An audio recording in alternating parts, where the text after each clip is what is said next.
दुख, मुसीबत और समस्याएं जब किसी के जीवन में आ जाती हैं तो जो उसका दर्द होता है वो वही व्यक्ति जानता है जो जिस विपदा को झेल रहा होता है। जैसे जिस बहन को बच्चे नहीं हो रहे, इस पीड़ा को वो बहन और उसका पति फील करता है। उस टेंशन को, उस चिंता को वो परिवार झेलता है। और जिसके पैर खराब हो गए, जिसका बच्चा पागल हो गया या जिसकी नौकरी नहीं लग पा रही, ऐसे हजारों परिस्थितियों में लोग, परिवार फंसे हुए हैं। तो इन बुरे हालातों में वो क्या करे? चलकर कहीं जा नहीं सकता, किसी को अपना दर्द बता नहीं सकता। और ऐसी शर्मिंदगी कब तक वो ढोए? इन सब बुरे हालात में आदमी फिर परमेश्वर को ढूंढता है। अगर आप पहली बार चैनल पर आए हैं तो प्लीज़ आप चैनल सब्सक्राइब करें, वीडियो शेयर करें और परमेश्वर का धन्यवाद देना सीखें। आप जिस किसी भी हाल में हैं, मैं आपको बताता हूँ, आप परमेश्वर को धन्यवाद दें। कोई लंबा चौड़ा पर्चा नहीं है, कोई बड़ी ऐसी वो नहीं है कि आपको याद करनी है। आप कुछ शब्दों को पकड़ें और कहें, प्रभु यीशु आपका धन्यवाद हो, प्रभु यीशु आपका धन्यवाद हो, प्रभु यीशु आपका धन्यवाद हो, प्रभु यीशु आपका मैं धन्यवाद करता हूँ। जब इस जीवन में भरपेट खाना मिलता है और सब चीज़ें मिलती हैं तो सोच अलग होती है, लेकिन जो बिस्तर पर पड़ा है, जो किसी भी काम का नहीं, जिसको सब छोड़ गए, वो क्या करे? आज मैं उन सब के लिए बताता हूँ आपसे। आपका परिवार बेचारा नशे में है या किसी दर्द में है, रीढ़ की हड्डी के दर्द में है, आँखों की रोशनी कम हो गई, चली गई, या फिर गैस का बिल, बिजली का बिल, पानी का बिल, फ़ोन का बिल, ऐसे हज़ारों मोमेंट ने लोगों को परेशान कर रखा है। आप इन सब बुरे हालात में क्या करें? आप कहाँ जाएं, है ना? आप कैसे शांति पाएं? मैं आपको कुछ वचन पढ़ के सुनाता हूँ, बड़े ध्यान से सुनना। प्रभु यीशु आप पर बड़ी दया करेंगे। आमीन। निर्गमन की पुस्तक, और हम 2 जगहों को पढ़ेंगे।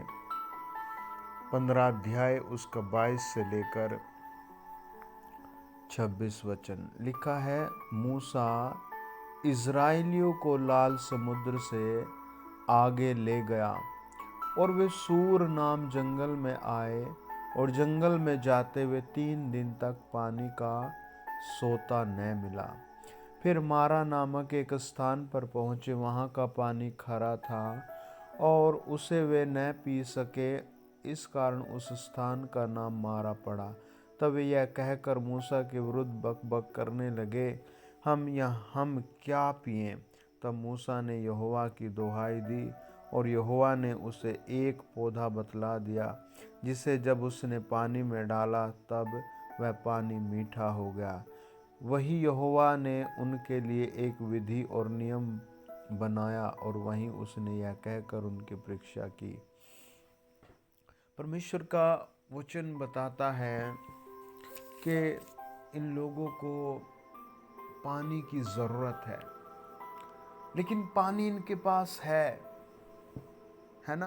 पानी की इन्हें ज़रूरत है, और पानी इनके पास है, लेकिन बस मामला ये खराब है कि पानी खारा है, नमकीन पानी है, पी नहीं सकते।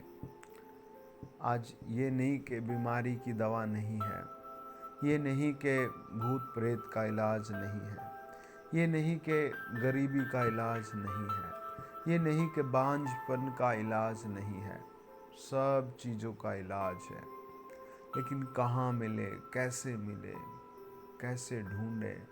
सब महंगाई है, लाचारी छाई हुई है, सहायता करने वाले कोई नहीं है, सलाह देने वाले बहुत हैं, साथ चलने वाला कोई नहीं। जब इन्होंने देखा कि हमारे पास कोई पानी नहीं है, पीने के लायक पानी नहीं है, तब ये परमेश्वर से कहने लगे, हे परमेश्वर, हमें पानी की ज़रूरत है। हे परमेश्वर, हमें पानी की ज़रूरत है।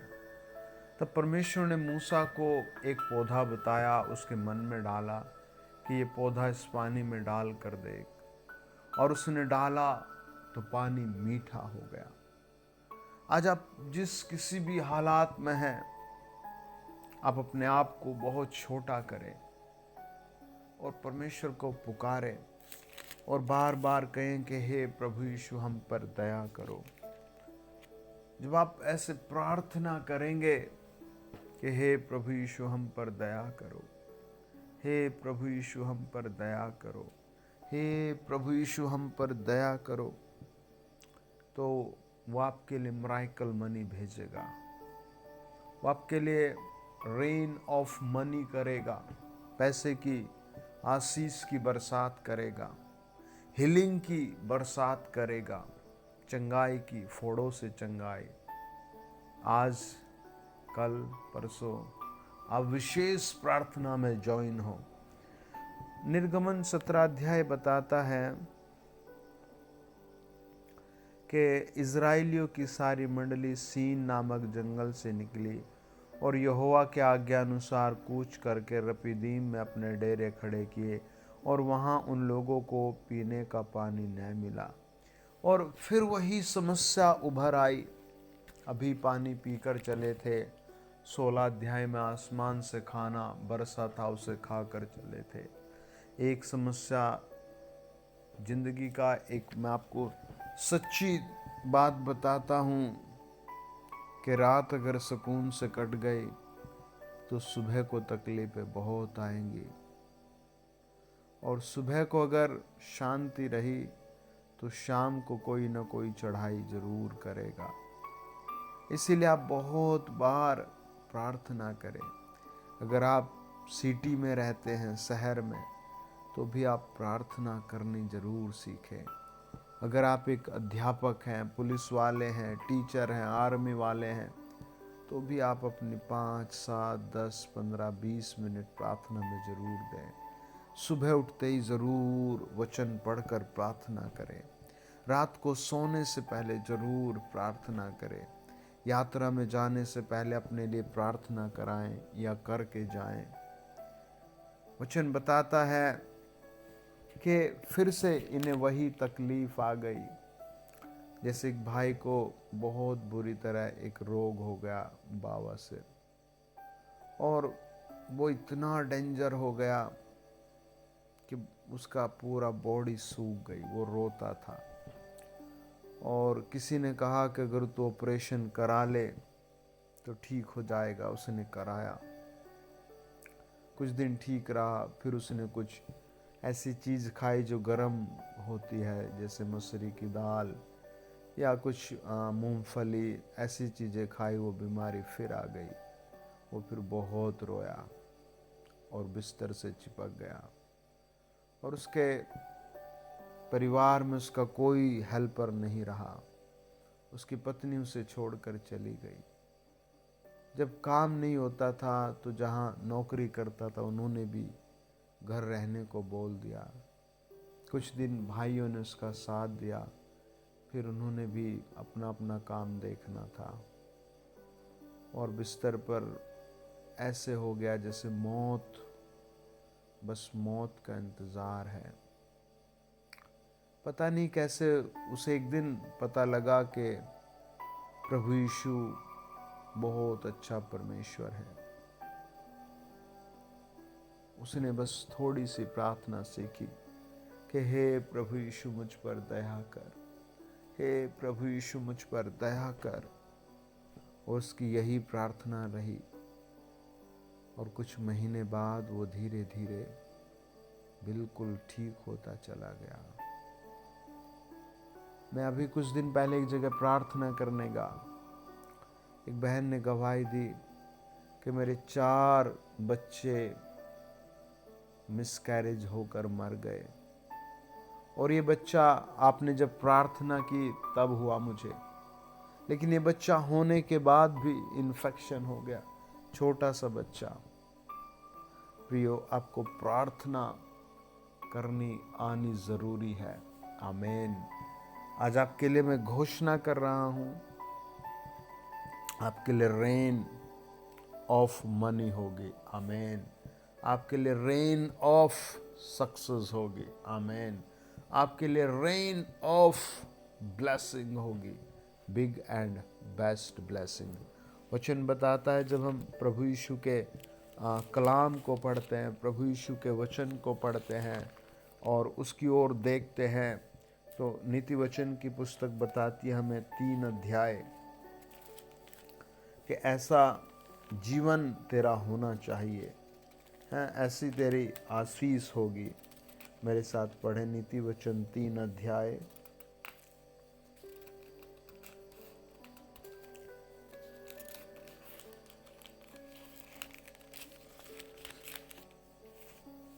और उसका 8 और 9 वचन। अपनी संपत्ति के द्वारा और अपनी भूमि की सारी पहली उपज दे देकर यहोवा की प्रतिष्ठा करना। इस प्रकार तेरे खत्ते भरे पूरे रहेंगे और तेरे रसकुंडों से नया दाख मधु उमड़ता रहेगा।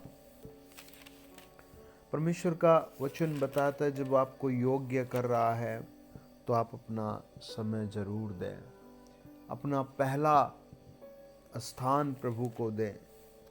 वचन कहता है अपनी संपत्ति के द्वारा, जब आपके देह में जान है तो आप संपत्ति समझकर उपवास रखें। तो आपके पास पैसा है, उसका 10वांश उपहार की भेंट सेवा में भेजकर प्रभु की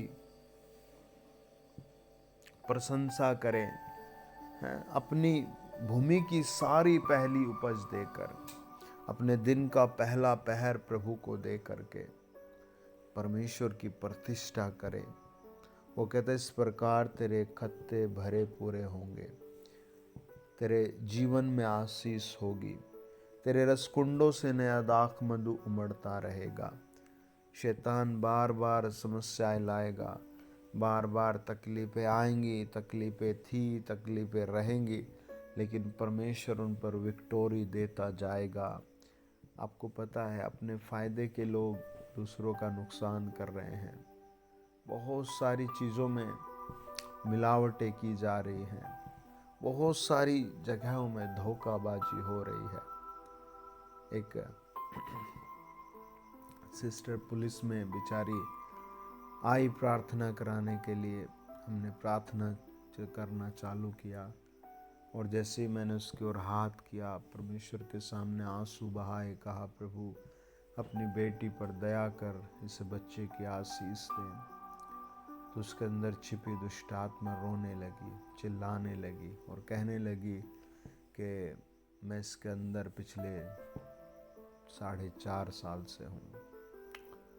मैंने कहा तू कौन है? उसने नाम पता बताया और कहा मुझे खीर खिलाने के माध्यम से इसके अंदर भेजा है। मैंने कहा क्यों भेजा है? बोला इसका शादी ना हो, इसका बच्चा ना हो, इसका वंश ना हो, इसकी ज़िंदगी ना हो, इनके पास शांति ना हो। प्रियो, आपको परमेश्वर से जुड़ना है। आमीन। आपको वचन पर भरोसा करना है, आपको प्रार्थना करके कुछ खाना है। विदाउट प्रेयर आप अपनी हैबिट बना ले कि मुझे कुछ भी नहीं करना। जब आप प्रार्थना कर कर के जीते हैं, वचन कहता है जब तू प्रार्थना करता है तो परमेश्वर सुनता है। जब आप प्रार्थना के लिए अपना मुंह खोलते हैं तो परमेश्वर भी अपना आसमान खोल देता है। कोई यकीन करे ना करे, आपको यकीन करना है। कोई माने ना माने, आपको मानना है। कोई पुकारे ना पुकारे, आपको पुकारना है परमेश्वर को। सोने से पहले, सोने के बाद, उठते ही, खाना खाने से पहले, है ना, आपको कहना है प्रभु स्वर्ग तूने मेरे लिए बनाया है, जहाँ तू स्वयं रहता है तू वहाँ मुझे भी रखेगा। आप एक सड़क पर रहने वाले व्यक्ति हैं, असफल हैं, सफल हैं, बिजनेसमैन हैं, नौकरी वाले हैं, आप कैसे भी हैं, आपका एक स्टाइल है कि आप परमेश्वर को जाने। वचन बताता है, जब हम नीति वचन 10 अध्याय और उसका 22 वचन पढ़ते हैं, लिखा है धन यहोवा की आशीष ही से मिलता है और वह उसके साथ दुख नहीं देता, है ना। परमेश्वर धन, आज जब हम प्रार्थना करेंगे अभी, तो आपके लिए रेन ऑफ मनी आएगा, रेन ऑफ मनी, आशीष की बरसात, आपके लिए धन की आशीष आएगी। Be faithful, B continue with God, परमेश्वर के साथ लगातार बने रहे। 32 वचन कहता है धर्मी ग्रहण योग्य बात समझकर बोलता है। 31 वचन कहता है धर्मी के मुंह से बुद्धि टपकती है। 30 वचन कहता है धर्मी सदा अटल रहेगा। 29 कहता है यहोवा खरे मनुष्यों का गढ़ ठहरता है। वचन बताता है, जब हम 10 अध्याय नीति वचन और उसका 27 वचन पढ़ते हैं, यहोवा का भय मानने से आयु बढ़ती है। आज कॉन्ग्रेचुलेशन, आपकी आयु बढ़ेगी। आमीन। कॉन्ग्रेचुलेशन, परमेश्वर धर्मियों पर निगाह लगाता है। आज पाप की बहुत भयानक स्थिति है, पाप करने की आज बहुत अच्छी स्पीड है, लोगों को लत लग गई है। आइए प्रार्थना करें, अपने हाथ उठाएं। खुदाबंद खुदा, हम तेरे चरणों में समर्पित होते हैं और तेरी वर्शिप करते हुए प्रभु आज पूरी सभा को तेरे हाथ में सौंपते हैं। आप रेन ऑफ मनी भेजें, आप रेन ऑफ पीस भेजें, आप रेन ऑफ हीलिंग भेजें। In the name of Jesus, in the name of Jesus, in the name of Jesus, in the name of Jesus, in the name of Jesus, प्रभु यीशु के नाम से आमीन, आमीन, आमीन। Congratulation dear family, आपकी बहुत बड़ी गवाही होगी, आपके लिए बहुत बड़ी धन की आशीष आ रही है। गॉड ब्लेस यू, आमीन।